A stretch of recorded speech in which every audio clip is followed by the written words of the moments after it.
Et donc j'adopte le FPI comme mon parti, j'épouse ces idées, ce qui nous fait nous battre au sein de la Fédération estudiantine scolaire de Côte d'Ivoire, parce que quoi qu'il en soit, c'était un appendice du Front populaire ivoirien. Nous y avons fait, je le reconnais, parce que quand même, il faut être honnête, je le dis. Et ça n'engage que moi. J'en suis heureux. Ça n'engage que moi. Mais je dis que c'était un appendice du Front populaire ivoirien.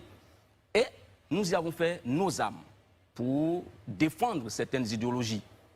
Vous parlez tout à l'heure de la gratuité de l'école. Oui. Pensez-vous que la gratuité de l'école est effective en Côte d'Ivoire? Non, pour le moment non. Mais j'ai lancé cela. On n'a pas continué. Il faut qu'il y ait non seulement la gratuité, mais l'obligation. C'est-à-dire, vous savez pourquoi je n'ai pas fait voter la loi sur l'école gratuite et obligatoire?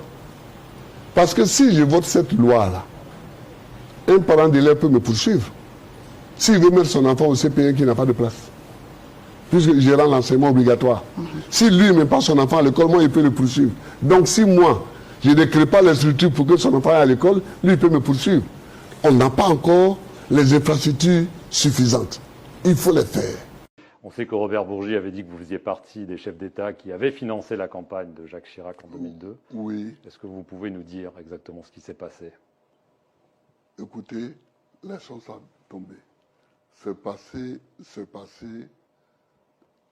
allons de l'avant.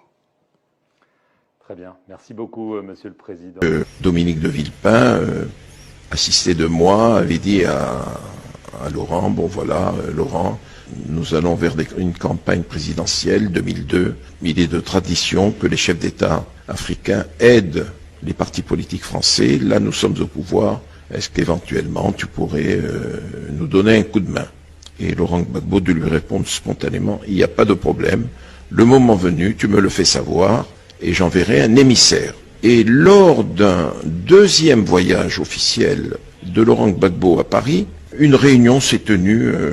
Il y avait là son ministre des Finances, il y avait là son directeur de cabinet Anoma, il y avait là l'ambassadeur Eugène Alou, son directeur de protocole et chef de cabinet. Ils avaient réuni la somme de 3 millions de dollars. C'est Eugène Alou, directeur du protocole présidentiel, qui a remis cette somme à Dominique de Villepin.